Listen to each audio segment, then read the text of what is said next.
우리 말씀의 제목 한 번 더 선포하십니다. 항상 먼저 구해야 할 것은. 자, 주님은요 보리떡 5개와 물고기 2마리로 남자 장녀만 5,000명을 먹이셨습니다.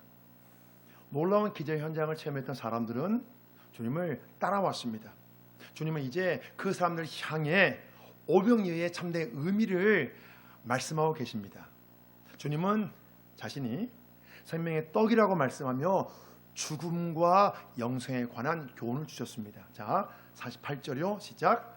내가 곧 생명의 떡이니라. 너희 조상들은 광야에서 만나를 먹었어도 죽었거니와 이는 하늘에서 내려오는 떡이니 사람으로 하여금 먹고 죽지 아니하게 하는 것이니라.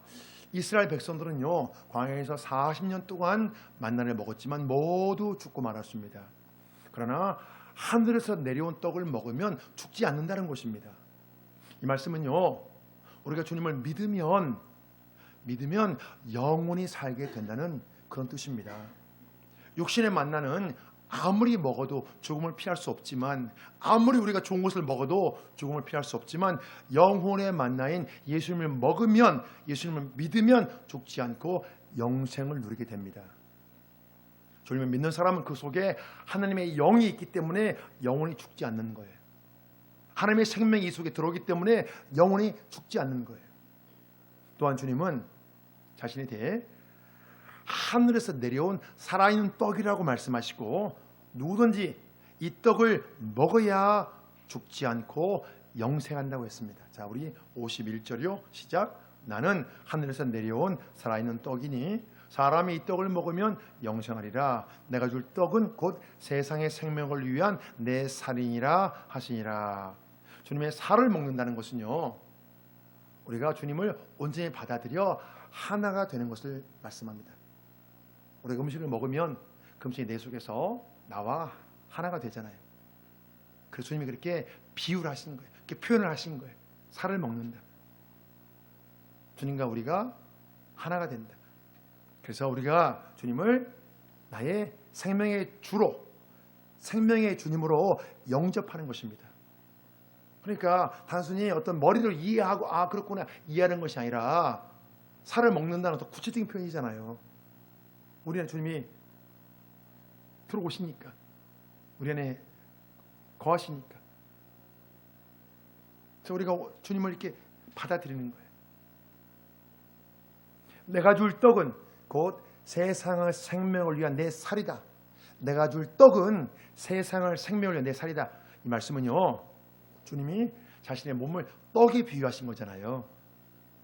떡에 비유하신 거예요. 세상의 생명을 위해 예수님 자신이 살을 내어 주시겠다는 것입니다. 죄인들을 살리기 위해 주님의 살을 내어 주시겠다는 거예요. 그래서 이것은요 주님이 자기 몸을 내어 주어 사람들의 죄를 속죄하실 것을, 십자가에서 피 흘려 죽으심으로 사람들의 죄를 속죄하실 것을 예고하신 거예요. 이 말씀을 뜻을 이해하지 못한 이제 유대인들은 서로 논쟁하기 시작합니다. 아니 이 사람이 어찌 능히 자기의 살을 우리에게 주어 먹게 하겠느냐.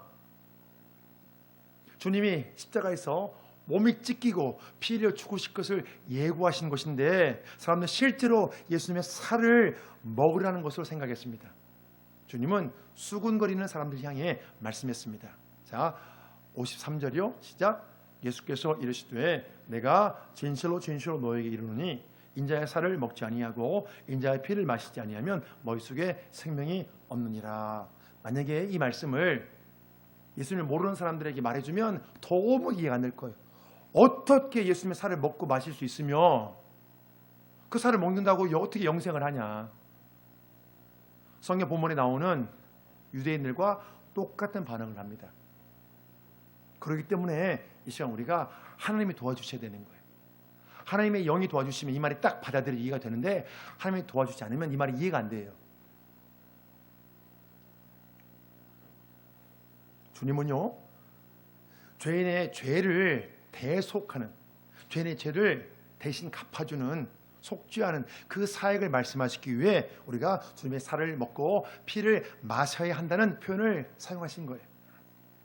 주님의 대속의 죽음 그 자체를 믿음으로 온전히 받아들여야 한다. 우리 그걸 믿어야 된다. 주님 십자가에서 나의 죄를 사하셨다는, 나의 죄를 속하기 위해, 대속하기 위해 주님이 십자가에서 죽으셨다는 것을 온전히 받아들여야 된다는 거예요. 머리로 그냥 그렇구나 이해하는 걸 온전히 받아들여야 된다는 거예요. 우리가 주님의 속죄를 믿는 것은요, 여러분 그냥 지식 그렇구나 이해하는 것이 아니고요, 주님의 살을 먹고 피를 마시는 것처럼 여러분 그게 구체적으로 구체적으로 여러분 우리가 주님과 하나가 되는 실제적인 행위인 거예요. 여러분 추상적인 것이 아니에요. 실제 행위. 그래서 그런 말 하잖아요. 옛날에 영화의 대사 드라마에 이런 대사가 있었어요. 제 기억에는 그 박신양이라는 배우가 했거든요. 내 안에 너 있다. 우리가 남녀가 뜨겁게 사랑하면 그렇게 하잖아요. 내 안에 너 있어. 네 안에도 나 있기 원한다. 그런 말을 하잖아요. 여러분 근데 그게 어떤 사랑하는 사람이 내 마음에 들어오는 것이 여러분 그게 추상적이 아니라 구체적인 거잖아요. 그게요. 우리가 알잖아요. 그 사람 내 안에 들어오면 그런 거 똑같은 거예요. 주님이 내 안에 들어오면 내가 안다니까요.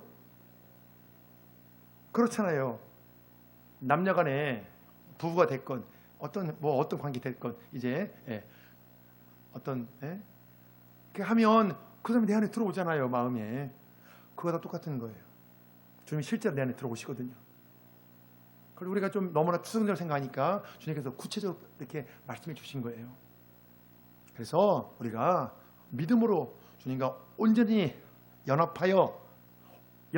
온전히 하나가 되어 내가 주님 안에, 주님이 내 안에 온전히 하나가 되어 살아있는 관계를 맺어내는 거예요. 살아있는 관계. 우리 어머니들 다 경험하실 거예요. 아기 씨가 내 안에 들어오면 여러분 그 아기와 나는 살아있는 관계잖아요. 그렇잖아요. 작은 아기 씨지만 눈에 보이는 아기 씨지만 그 씨가 내 안에 들어오면 그 엄마의 몸속에 그 씨가 들어오면 그건 여러분 살아있는 관계잖아요. 그것처럼 나와 주님과 살아있는 관계를 맺으라는 거예요. 왜? 주님이 내 안에 들어와 거하시기 때문에. 그래서 주님은 당신의 살을 먹지 않고 피를 마시지 않으면 너희 속에 생명이 없다고 말하는 거예요. 생명이 없다.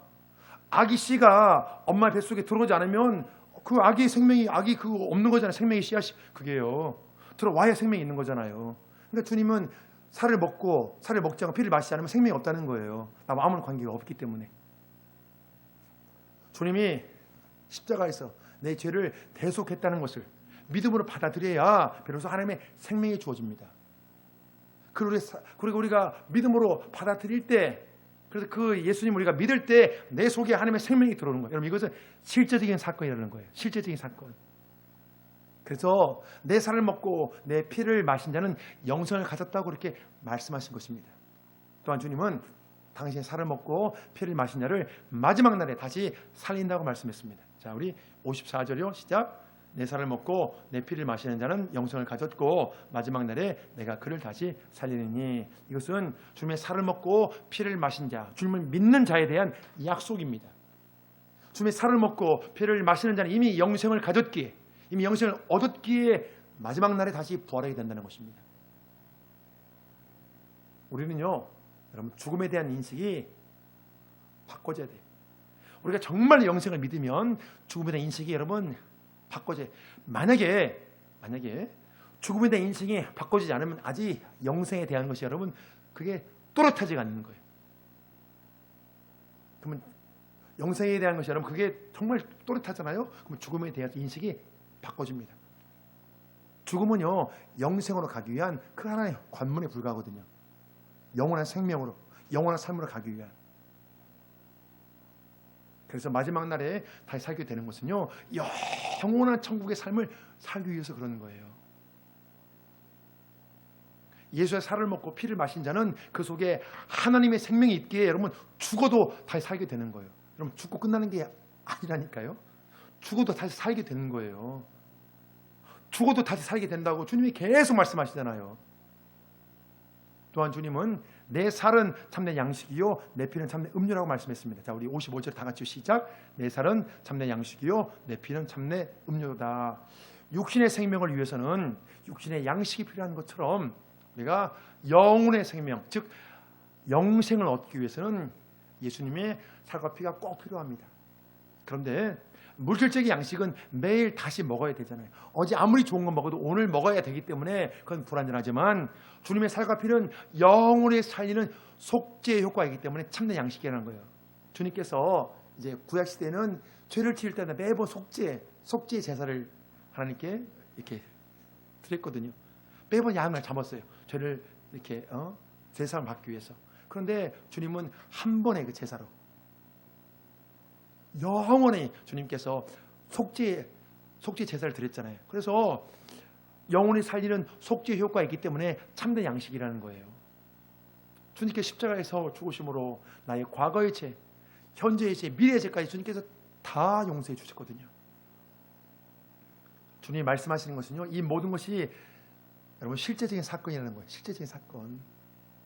막연한 추상적인 관념이 아니라 내가 주님 안에, 주님이 내 안에 계신 것이 여러분 실제가 되는 거예요. 그래서 이렇게 말씀했습니다. 자, 56절이요. 시작. 내 살을 먹고 내 피를 마시는 자는 내 안에 거하고 나도 그 안에 거하나니 살아계신 아버지께서 나를 보내심에 내가 아버지로 말미암아 사는 것 같이 나를 먹는 그 사람도 나로 말미암아 살리라.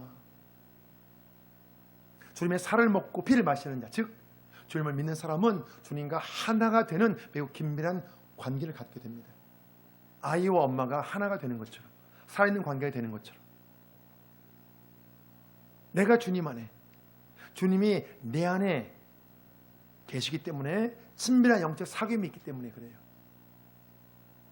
이것은 단순히 사귐의 관계만 뜻하는 것이 아니라요, 주님의 보호하심과 인도하심을 받는 그런 관계인 거예요. 그래서 주님이 말씀하시는 내가 주님 안에, 주님이 내 안에 그렇게 거하시는 이 관계가 우리의 모든 신앙의 여러분 표대가 되어야 돼요.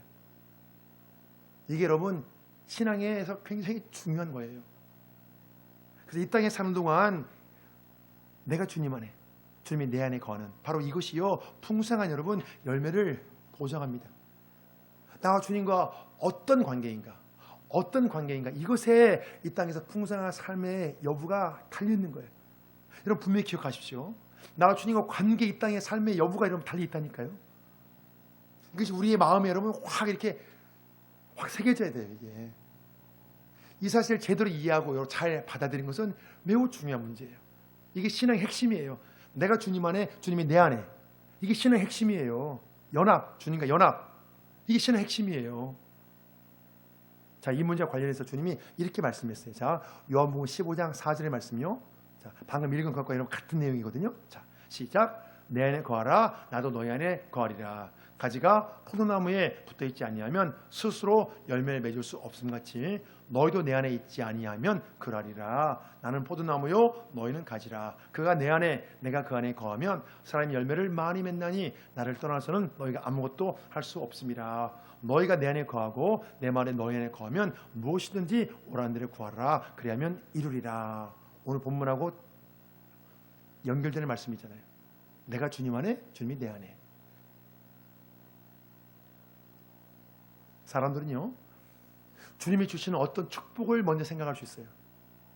어떤 축복을 내가 주님을 통해서 뭔가 도움을 받고 뭔가 얻고 이런 걸 우리 먼저 생각할 수 있거든요. 그런데요, 주님은 관계에 대해 먼저 말씀하십니다. 관계에 대해서. 우리의 기도와 간구가 응답받는 기도, 응답받는 간구가 되려면요, 여러분 이것들을 어떤 성경에 있는 어떤 영적인 그런 어떤 그런 것들이요, 우리가 잘 이해하셔야 돼요. 영적인 질서가 있거든요. 우리 입장에서는 주님을 통해 내가 도움받는 걸 생각할 수 있거든요. 근데 성경을 보니까 주님은 관계를 먼저 말씀하십니다. 나와 너 어떤 관계인가. 그래서 너희가 내 안에 거하고 내 말이 너희 안에 거하면 무엇이든지 원하는 구하라고 말씀했습니다. 주님의 살을 먹고 피를 마시는 자가 이것을 내가 주님 안에, 주님이 내 안에, 똑같은 말씀이에요. 주님의 살을 먹고 피를 마시는 자, 즉 내가 주님 안에, 주님이 내 안에, 그 사람이 무엇이든 원하는 구하면 그대로 이루어진다는 것입니다. 사실 이것은요, 우리가 감당이 벅찬 여러분 매우 놀라운 말씀이에요. 내가 주님 안에, 주님이 내 안에, 이 주님과 관계를 우리 향해 나가다 보면 어떻게 되냐면요, 자신의 세속적인 욕망을 놓고 구하기보다 하나님의 뜻을 먼저 구하게 됩니다. 그렇게 되거든요. 내 세속적 욕망을 채우는 것보다 하나님의 뜻이 더 중요하게 그렇게 인식이 돼요. 누가 말하지 않아도 하나님의 뜻을 구하게 돼요. 그래서 구하는 것은 무엇이 다 이루어진다고 주님이 약속하는 거예요. 사람이 자기의 욕망을 위해서 구하다 보면 여러분 이게 다 이루어지지 않거든요. 우리의 기도가 응답되지 않은 것은 그게 내 욕망으로 구하기 때문에 그런 거예요. 그런데 하나님의 뜻에 맞게 여러분 구하는 기도는 다 이루어집니다. 100%다 이루어져요.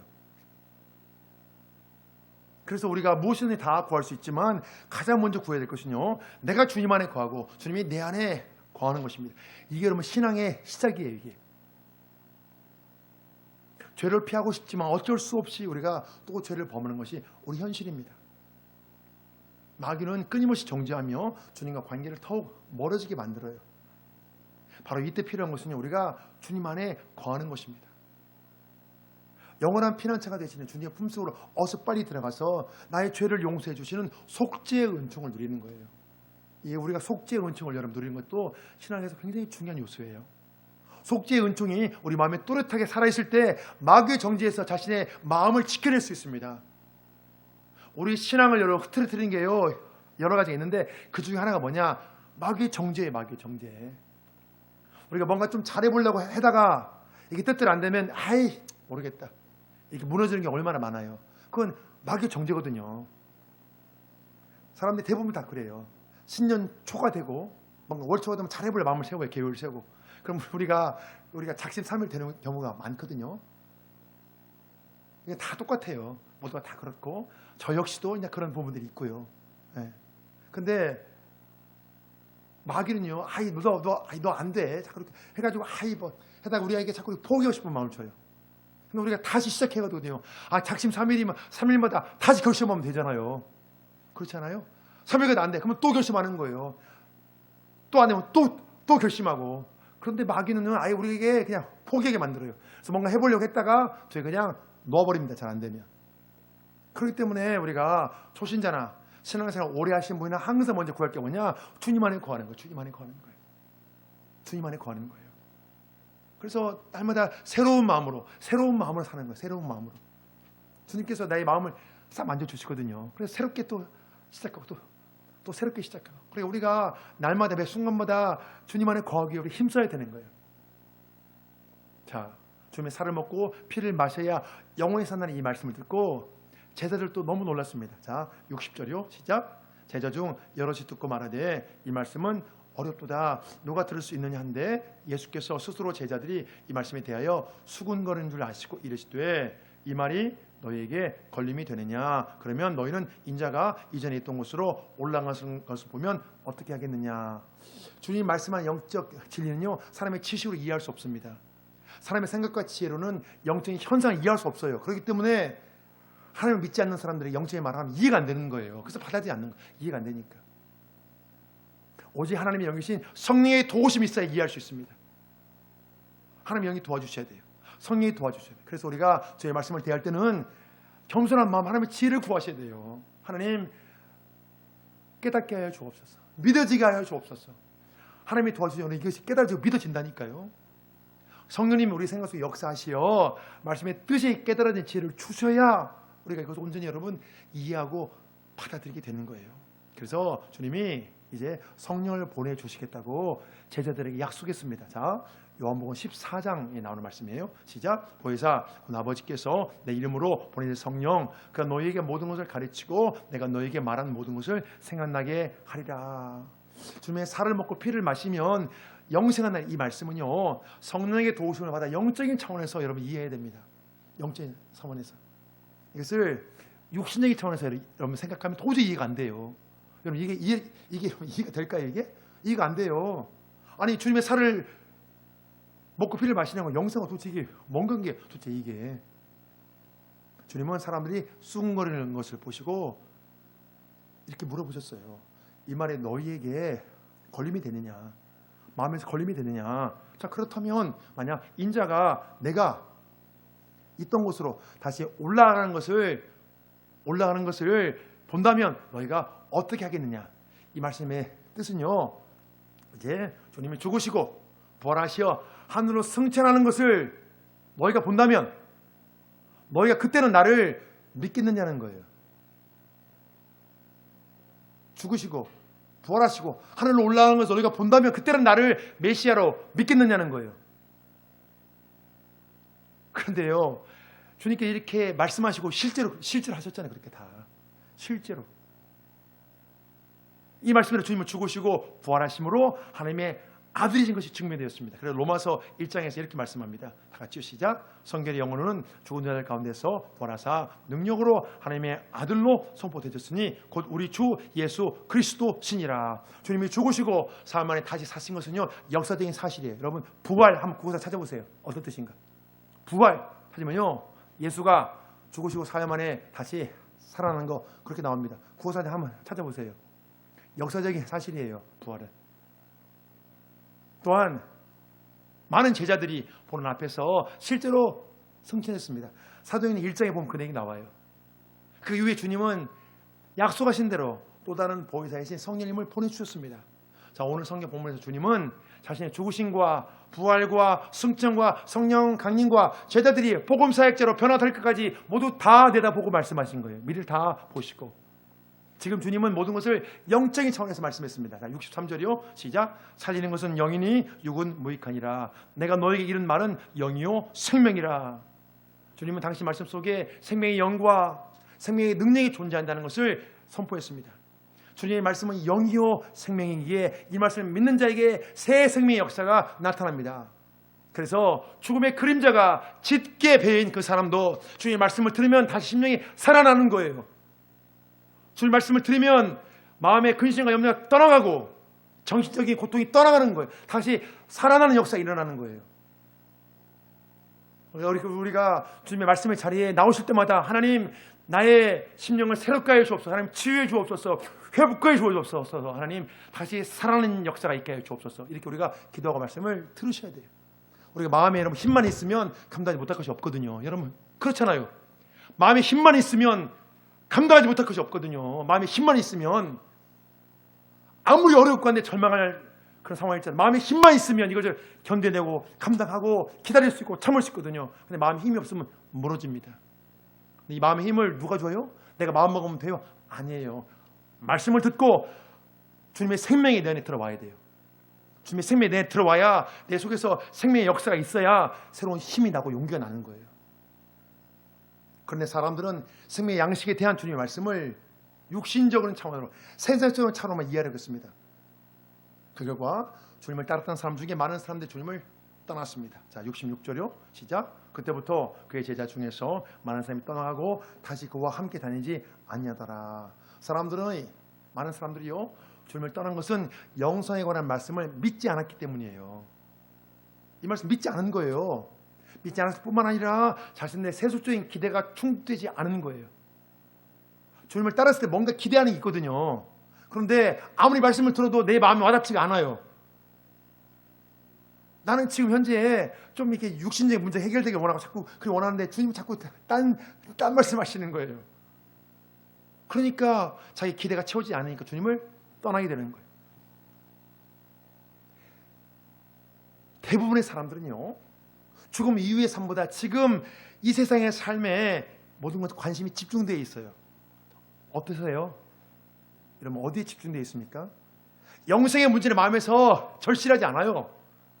죽음 이후의 문제는 생각하지 않고 살아요. 대부분. 그럼 언제 생각해 보냐? 인생에 어려움이 왔을 때 생각해 봅니다. 자기 생명이 위험이 왔을 때, 정말 병 걸려서 정말로 어떤 이렇게 위태한 병에 걸리면 죽음 이후를 그때 생각해요. 그리고 인생에 정말 어려움이 왔을 때 그때 생각해 봅니다. 나 죽으면 어떻게 되지? 그때 생각해 봅니다. 평소 때 생각하지 않아요. 지금 이 세상에서 넉넉하고 풍요롭게 살면 충분하다 생각합니다. 영원한 생명을 누리는 것보다 지금 현재 육신의 만족과 풍요를 더 원해요. 그것만 원합니다. 대부분의 사람들이. 그런데 주님의 말씀은 세속적인 욕망과 육신의 만족을 채우는 것과는 거리가 멀잖아요. 사람들은 오병이의 기적을 체험하고 예수님께 많은 걸 기대했지만 자신의 기대가 깨어지자 몹시 실망하고 떠나가 버렸습니다. 정말로 어려움이 오잖아요. 생명 위태함이 오잖아요. 그럼 이 영생의 말씀이 잘 들려요. 정말로. 그래서 믿지 않는 분들도 정말 어려움이 닥치면 그때는 하나님을 믿으라는 분들이 그래서 많이 오는 거예요. 많이 생기게 되는 거예요. 그런데 평안하고 좋으면 영생의 말씀 죽음 이후를 생각지 않거든요. 사람이요. 이 땅에서 그냥 잘 살려고 하거든요. 그래서 많은 사람들이 주님을 떠나간 이 상황은요, 하나님이 이끌어주지 않으면 그 누구도 주님을 믿고 따를 수 없다는 것을 잘 보여주는 거예요. 주님은 떠나지 않고 남아있는 12 제자에게 물었습니다. 너희도 가려느냐? 주님은 가룟 유다를 제외한 나머지 제자들은 자기를 떠나지 않을 것이라 믿었습니다.